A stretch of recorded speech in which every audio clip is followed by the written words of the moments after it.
오늘은 제4차 산업혁명에 대해서 생각해 보겠습니다. 참고할 서적은 클라우스 슈바브의 제4차 산업혁명입니다. 이 책의 저자는 클라우스 슈바브입니다. 스위스 세계경제포럼의 창립자이자 회장입니다. 프리부르 대학교에서 경제학 박사, 스위스 연방공과대학에서 공학 박사, 하버드 대학교 케네디 공공정책대학원에서 행정학 석사를 마쳤고 학자이자 기업가, 정치인으로 활동했던 독특한 이력을 갖고 있으며 지난 45년간 세계 경제 발전에 헌신하고 국제 분쟁 해결에 노력해 왔습니다. 자, 그러면 그 제4차 산업에는 어떤 종류가 있는지를 한번 생각해 보면 4차 산업에 대한 정의를 쉽게 이해할 수 있을 겁니다. 이에 학생들은 자신의 적성과 흥미와 자신의 가치관을 가지고 내가 4차 산업에서 어떤 분야의 직업을 가져야 되는지에 대해서도 한번 생각해 보길 바랍니다. 자, 그러면 이 책의 저자는 역사적 의의에 대해서 얘기를 합니다. 먼저 4차 산업이라는 것은 무엇인가에 대해서 한번 생각을 해보면 1760년에서 1840년에 걸쳐 1차 산업혁명이 일어나서 철도와 전기기관의 발명을 바탕으로 기계에 의한 생산을 이끌었습니다. 그리고 19세기 말에서 20세기 초에 제2차 산업혁명은 전기와 생산 조립 라인의 출현으로 대량 생산이 가능해졌고요. 1960년대에 시작한 제3차 산업혁명은 반도체와 컴퓨터라고 할 수 있죠. PC, 인터넷의 발달을 주도했습니다. 자, 그러면 오늘 우리가 생각할 제4차 산업혁명은 21세기 시작과 동시에 출현됐는데 유비쿼터스 모바일 인터넷, 더 저렴하면서 작고 강력해진 센서, 그리고 인공지능과 기계학습이 특징이 되겠습니다. 자, 그러면 그 종류에 대해서 한번 우리가 보겠습니다. 자, 이 저자는 무인 운송 수단에 대해서 얘기를 했는데 자율주행 자동차가 연일 뉴스에 보도되지만 그뿐 아니라 드론이라든지 트럭, 항공기, 보트를 포함한 다양한 무인 운송 수단이 등장한다는 겁니다. 그 중에서 가장 우세적으로 지금 나타나는 것이 드론인데, 드론은 전쟁, 교전 지역에 의료 물품을 전달하고 농업 분야에서 데이터 분석 능력을 장착한 드론의 활용이 가능하죠. 그래서 데이터를 분석해서 결국 이런 농토의 물과 비료 등을 정밀하게 사용할 수 있게 되었다는 겁니다. 그 다음에 신소재에 관련해서는 그래핀이라는 같은 소재로 강철보다는 한 200배 강하고 두께는 머리카락의 100만 분의 1 정도로 얇습니다. 그리고 또 뛰어난 열과 전기 전도성을 갖고 있습니다. 그런데 지금 이 그래핀이라는 소재는 1마이크로미터의 크기로 가격이 $1,000입니다. 우리나라 돈으로 100만 원이 넘는다는 거니까 어마어마한 거죠. 그러니까 결국은 그래핀이 가격 경쟁력이 생긴다면 제조업과 인프라 산업이 막대한 영향을 끼치게 되겠죠. 학생들 많이 지금 들어봤을 겁니다. 사물 인터넷이 가장 광범위하게 활용되는 원격 모니터링 기술을 살펴보겠습니다. 기업은 모든 상자의 화물 운반대, 컨테이너에 센서와 송신기 혹은 전자태그를 부착시켜 공급망에 따라 이동할 때마다 위치 및 상태를 추적할 수 있습니다. 마찬가지로 소비자 역시 물품이나 서류의 배송 상황을 거의 실시간으로 확인할 수가 있습니다. 선생님은 이 내용에 대해서는 자세히 모르지만 비트코인과 같은 디지털 화폐를 통해 금융거래가 가능하고요. 앞으로는 각종 기관을 대신해서 출생, 사망증명서, 소유권, 결혼증명서, 학위 등의 문서 발급은 물론 보험금 청구와 의료기록, 투표에 이르기까지 코드화할 수 있는 모든 종류의 거래가 블록체인 시스템으로 가능해진다는 것입니다. 자, 그렇다면 4차 산업의 생물학 기술에 대해서도 한번 얘기를 해보겠습니다.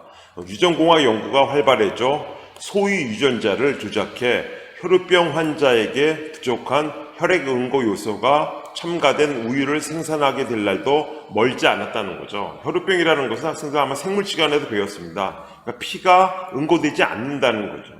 그러니까 이런 식으로 해서 유전공학 연구가 상당히 발전한다는 거고요.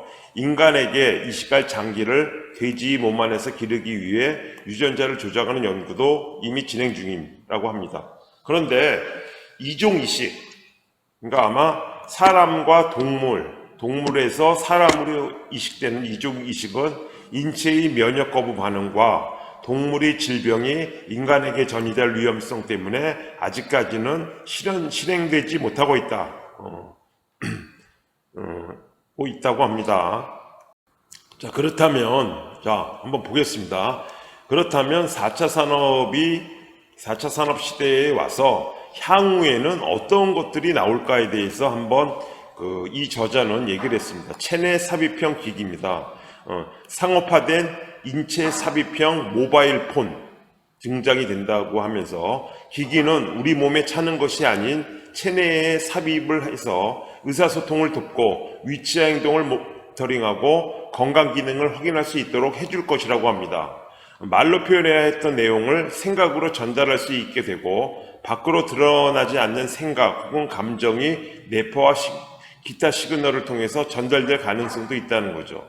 이걸 생각했을 때는 아마 범죄자한테 이걸 집어넣으면 그 사람들이 어떤 생각을 갖고 있는지에 대해서 확인을 하고 그 사람이 범인인지 아닌지도 가려낼 수 있다고 생각이 됩니다. 지금 현재 동양에서는 이런 게 나온답니다. 전자문신은 멋져 보일 뿐 아니라 자동차의 문 열기, 손짓으로 모바일폰 비밀번호 입력하기, 신체 기능 추적하기 등을 수행할 수 있고요.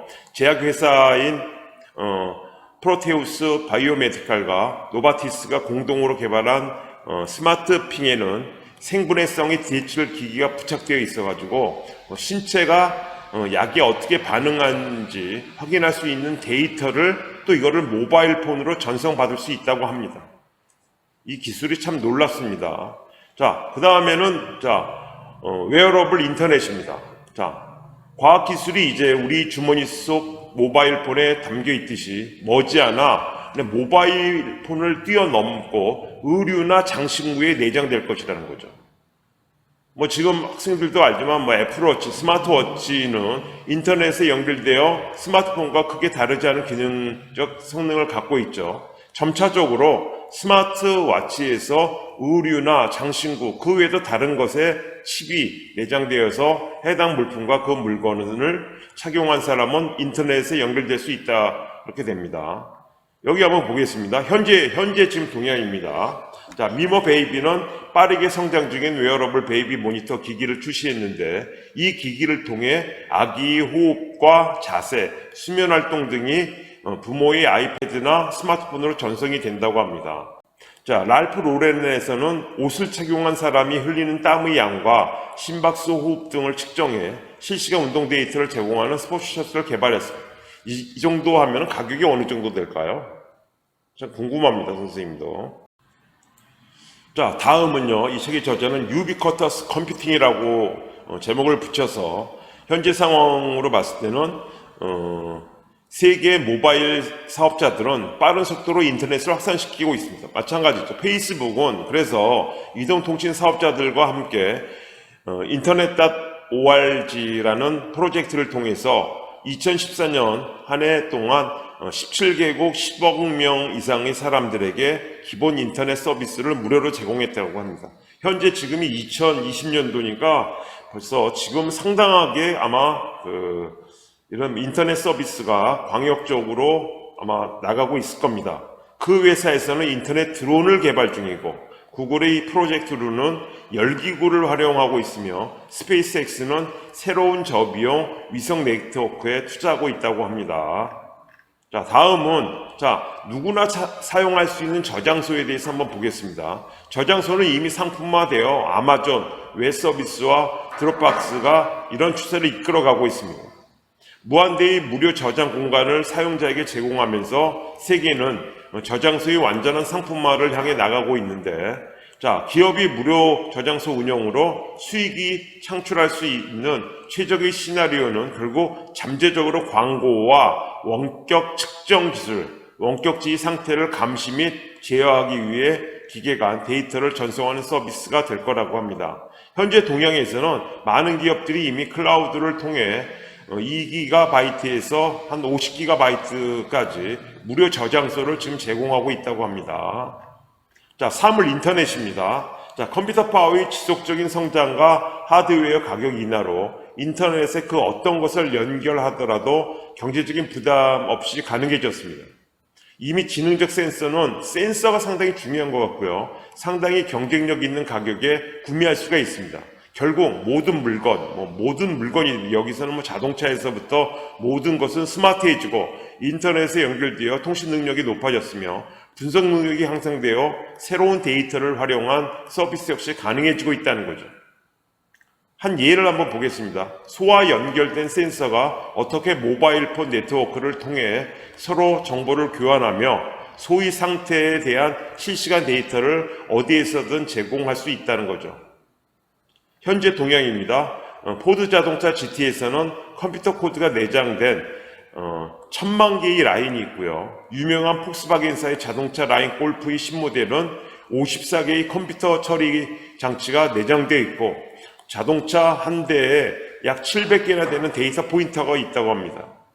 자, 세계적인 전기 전력 부품 제조업체인 이턴 코퍼레이션은 호스의 수명을 감지하는 센서를 특정 고압 호스에 내장해 위험한 사고의 발생을 낮추고 호스가 주요 부품인 장비 고장에 따른 작동 불능 상태로 초래되는 높은 비용의 발생을 줄이고자 한다고 합니다.